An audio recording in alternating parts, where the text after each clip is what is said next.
भागो, कोई बचाओ, कोई बचाओ। सुरेश पीपल के पेड़ की तरफ दौड़ते हुए आ रहा था। अरे क्या हुआ? इतने डरे हुए क्यों? किससे भाग रहे हो? वो पीपल के पेड़ के नीचे एक सफेद भूत रहता है। अभी मैंने देखा। मैं बहुत डर गया हूँ। मेरी तो फट के चार हो गई है। मुझे बचाओ, मुझे बचाओ। अरे कुछ भी क्या बके जा रहे हो? सच में हमारे गांव में भूत है क्या? वो मेरे पीछे आ रहा होगा। वो मेरे पीछे आ रहा होगा। तुम्हारे पीछे कोई नहीं आ रहा। शांत हो जाओ। चलो घर पर चलो, पानी पियो थोड़ा और शांत हो जाओ। उन दिनों गांव में डर का माहौल होता था। कोई भी रात में घर से बाहर निकलने को तैयार नहीं है। ऐसे में टिंगू का भांजा भी उसके घर आया हुआ था। दूसरे दिन जब सुबह टिंगू अपने भांजे से मतलब गुड्डू से कहता है, अरे गुड्डू, कल रात कहाँ थे? अरे यही पिछले वाले आंगन में खेल रहा था मामा जी। अभी तुम इतने भी बड़े नहीं हो कि रात के समय अकेले बाहर निकलो। अरे मामा जी, मैं तो हमेशा गोलू और पिंकी के साथ खेलता हूँ पिछले वाले आंगन में। अरे बाबा, हमारे गांव में डर का माहौल है, तो बच के रहना और रात के समय बाहर मत निकलना। ये सुनते ही गुड्डू जोर से हंसने लगता है। इसमें हंसने वाली क्या बात है? अरे मामा जी, हंसू नहीं तो क्या करूं? भूत वूत कुछ नहीं होता। सुरेश अंकल की हालत देखे है? कल रात उन्होंने वो भूत देखा तो आज सुबह से बुखार चढ़ गया है। ठीक है मामा जी, मैं आगे से ध्यान रखूंगा।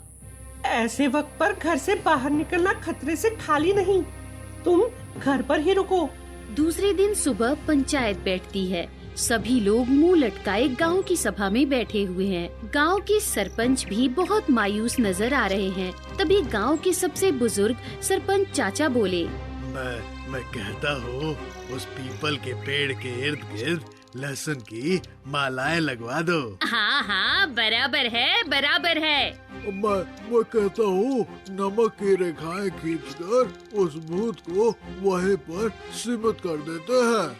अरे और नींबू और मिर्च की मालाएं भी बहुत असरदायक होती हैं। तभी गांव का एक नौजवान बोला, हाँ, नींबू मिर्च लहसुन सब हो गया तो अभी एक काम करो, वहाँ एक चूल्हा जला दो, इन सब का तड़का लगा दो और मस्त से सब्जी बनाकर उन भूतों को खिला दो।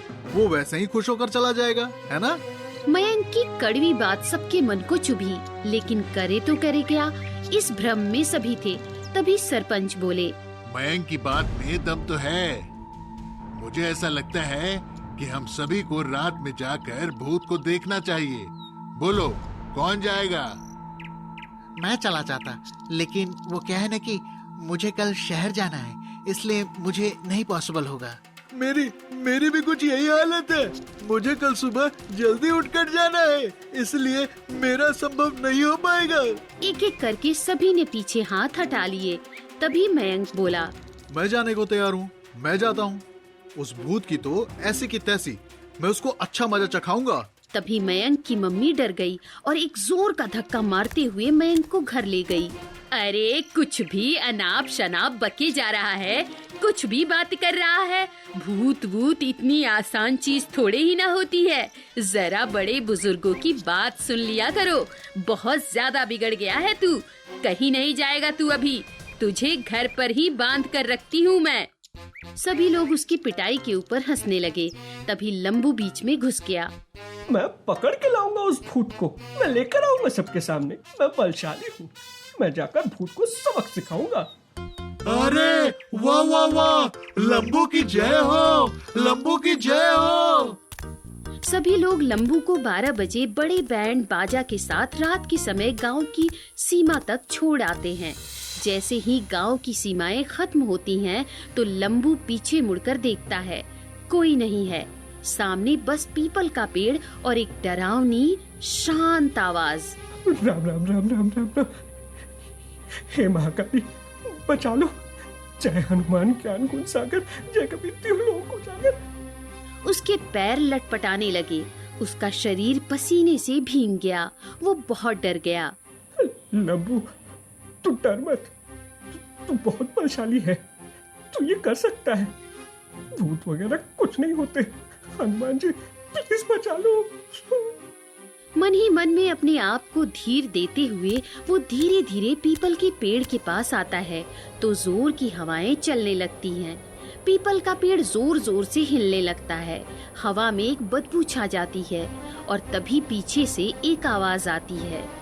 अच्छा हुआ आज तुम यहाँ आ गए।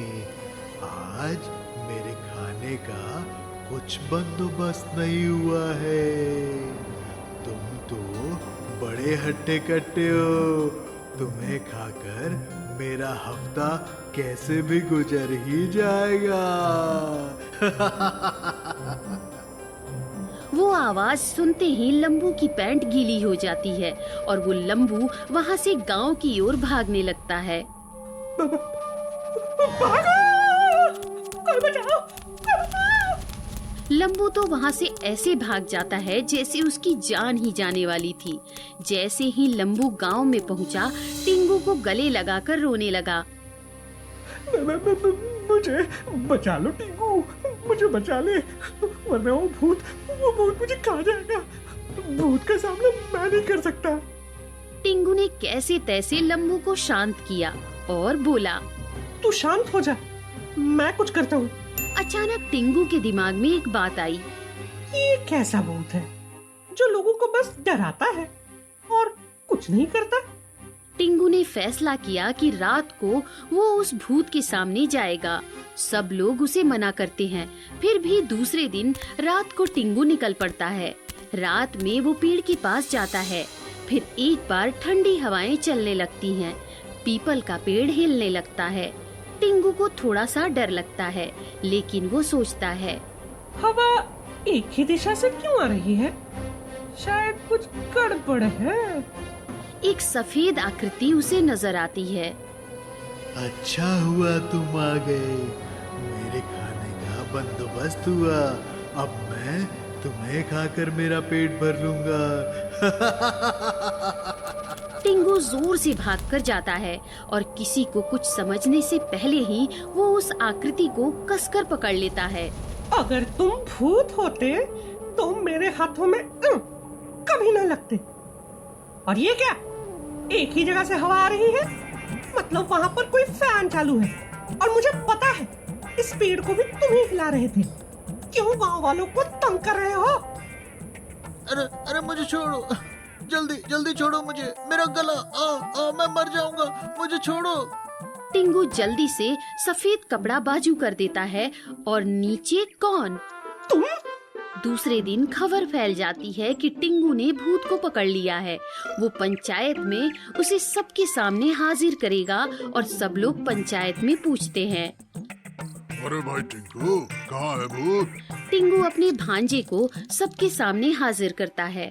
ये तो उसका भांजा गुड्डू है जो लोगों को डराकर उनसे मजे ले रहा था। टिंगू कहता है, ये मेरा भांजा है जो शहर से आया है।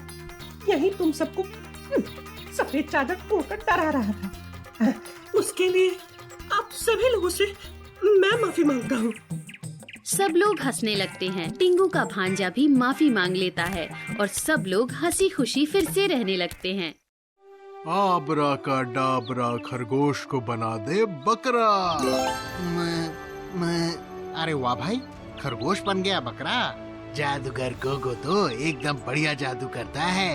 आज तक ऐसा बढ़िया जादूगर जिंदगी में नहीं देखा। मैं हूँ जादूगर गोगो।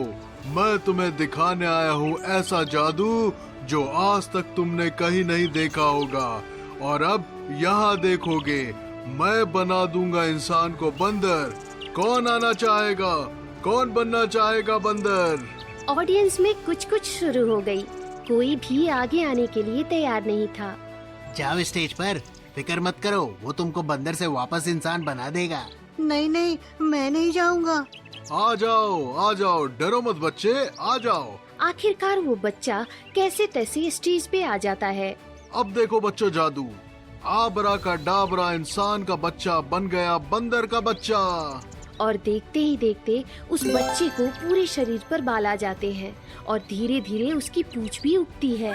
सभी लोग उसके ऊपर हंसने लग जाते हैं और धीरे धीरे वो बंदर जैसी हरकतें करने लगता है।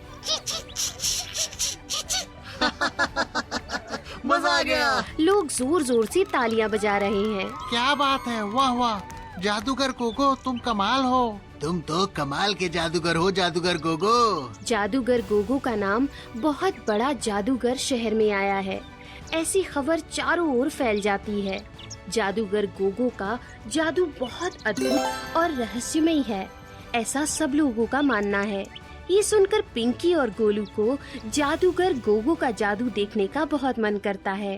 मम्मी, मुझे जादूगर गोगो का जादू देखने जाना है, चलो ना। अरे नहीं बाबा, वो सब बस हाथ की सफाई होती है। चलो ना। तुम्हें पता है वो खरगोश को बकरा बना देता है। जाओ तुम्हारे पापा से पूछो। चलो ना मम्मी, पिंकी भी आ रही है। पिंकी भी उसके मम्मी पापा से पूछने वाली है। एक काम करो, पिंकी के मम्मी पापा क्या कहते हैं वो बताओ। अगर वो हाँ कर देते हैं तो फिर तुम्हारे पापा से पूछना। तुम्हारे पापा हाँ कर देते तो मैं मना कैसे करूँगी। आप हमेशा लंबी प्रोसेस में अटका देते हो। मम्मी, कभी तो हाँ कर दिया करो। अच्छा ठीक है बाबा, जाओ तुम्हारे पापा से पूछो, मैं भी उनसे बात करती हूँ। ठीक है, जाते हैं हम शाम को। ये हम जादूगर गोगो का सर्कस देखने जाएंगे। हम जादूगर गोगो का जादू देखने जाएंगे। जैसे मम्मी से परमिशन मिल जाती है, गोलू सीधा दौड़ते हुए पिंकी के घर आ जाता है। पिंकी, मिली क्या तुम्हें परमिशन? अरे हाँ गोलू, मेरे मम्मी पापा ने तो हाँ कर दी। मेरी मम्मी ने भी हाँ कहा है। यार, अब हम सभी लोग जादू देखने जाएंगे आज शाम को। पिंकी और गोलू अपने मम्मी पापा के साथ जादूगर गोगो का शो देखने शाम में फैंटेसी हाउस पहुंच जाते हैं। आबरा का डाबरा, अब मैं ऐसे छड़ी घुमाऊं, उड़ता हुआ तोता बन जाए भेड़िया। भेड़िए को सामने देखते हुए सारे लोग डर जाते हैं। फैंटेसी हाउस में सब जगह सारे लोग बिखर जाते हैं। तभी अपनी छड़ी ऊपर करते हुए जादूगर गोगो जोर से चिल्लाता है। सभी लोग ठहर जाइए, ये भेड़िया किसी को कुछ नहीं करेगा। अब मैं इस भेड़िया को बदल कर नन्हा मुन्ना जोकर बना देता हूँ। फिर जादूगर अपनी छड़ी घुमाता है। वो जोकर इतना फनी था कि सब लोग उसे देखकर वहीं रुक गए और जोर जोर से हंसने लगे। वो जोकर कभी टेढ़ी मेढ़ी छलांग लगाते हुए सभी लोगों को हंसा रहा था। बीच में से उसने बोल के ऊपर चलना शुरू कर दिया। उस बड़े से बोल के ऊपर से वो झट से नीचे गिर गया। अब हम देखेंगे जादुई सर्कस। अब ये मेरा शेर इस बड़ी सी रिंग से छलांग मारेगा। 1 2 3 जंप। शेर जोर से जादूगर गोगो के कहने पर उस बड़ी सी रिंग से छलांग लगाता है। जैसे वो उसका अपना पाला हुआ शेर सभी को बहुत पसंद आता है। वो सब लोग जादू बहुत अच्छे तरीके से एंजॉय कर रहे थे। खूब तालियां बजाते हैं, हंसते हैं और जब लौटते हैं तब उन्हें पता चलता है। वाह वाह, बहुत मस्त शो था। अच्छा हुआ हम सब लोग बिखर गए, लेकिन हम सभी तो एक साथ थे। गोलू के पापा, गोलू कहीं नजर नहीं आ रहा है। अभी तो यही था, मेरा हाथ थाम के खड़ा था यहीं। अरे पिंकी की मम्मी पापा से पूछिए, कहीं उनके साथ तो नहीं है। पिंकी, अरे पिंकी बेटा, गोलू तुम्हारे साथ है क्या? नहीं, वो तो आपके साथ था ना अंकल। गोलू कहीं गायब हो जाता है। सब लोग उसे ढूंढने में जुड़ जाते हैं। गोलू की मम्मी का तो रो रो कर बुरा हाल था। गोलू, मेरा बच्चा, कहाँ है तू? पिंकी एक कोने में जाती है और चुटकी बजाते ही वंडर गर्ल की पोशाक में आ जाती है। वंडर गर्ल गोलू को चारों ओर ढूंढती है, सारे शहर में ढूंढती है, पर गोलू कहीं नहीं मिलता। दूसरे दिन खबर आती है कि बहुत से बच्चे गायब हो गए हैं। पापा, गोलू की कुछ खबर आई? नहीं बेटा, रात भर मैं और गोलू के पापा रात भर शहर में घूम रहे थे और गोलू को ढूंढ रहे थे, लेकिन गोलू कहीं नहीं मिला हमें। आज सुबह ही पुलिस कंप्लेन भी करवाई है। अरे ये देखिए, ये क्या देखो, अखबार में खबर आई है कि शहर के बहुत सारे बच्चे गायब हो गए हैं। ये सुनते ही पिंकी चौंक जाती है। उसका शक जादूगर गोगो की तरफ जाता है। मुझे पूरा यकीन है बच्चों को गायब होने में इस जादूगर गोगो का जरूर कुछ न कुछ हाथ होगा। पिंकी चुपके से जादूगर गोगो के टेंट में चली जाती है तो देखती है जादूगर गोगो ने रस्सी उसे बहुत से बच्चों को बांध रखा है। आबरा का डाबरा, बच्चों की रस्सी और कसकर बांध दो। ऐसा कहते ही आजू बाजू की रस्सियाँ और टाइट हो गयी। हमें ऐसे क्यों बांध के रखा है? मम्मी पापा कहाँ हैं? मुझे घर जाना है, कोई बचाओ, कोई बचाओ। अरे चुप, आबरा का डाबरा, अब मैं तुम सबको लेकर जाऊंगा अलग दुनिया में। जल्द ही मेरा सपना पूरा होगा। मेरे जितने बच्चे चाहिए थे उतनी संख्या पूरी हो गई है। अब मेरे जादू का सपना सफल हो जाएगा। कुछ छोटे छोटे बच्चे बहुत रोने लगे। वो एक बहुत बड़ी जादू के लिए उन बच्चों का इस्तेमाल करने वाला था। मुझे ये रस्सी बहुत चुभ रही है, प्लीज इसे निकालो। चुप, एकदम चुप, कोई भी एक आवाज नहीं निकालेगा। मैं अभी एक छोटा सा काम करके आता हूँ, तब तक सब लोग शांति से बैठो, बिल्कुल भी आवाज मत करना। तुम्हारी जानकारी के लिए बता दूं, ये टेंट जादुई टेंट है। चाहे कितना भी चीख लो, आवाज बाहर नहीं जाएगी। इसे कहते ही जादूगर गोगो टेंट से बाहर चला गया। बड़े से बैरल के पीछे पिंकी हड़बड़ी में जाकर बच्चों को छुड़ाने जाती है। वहाँ रस्सी पिंकी को पकड़ लेती है।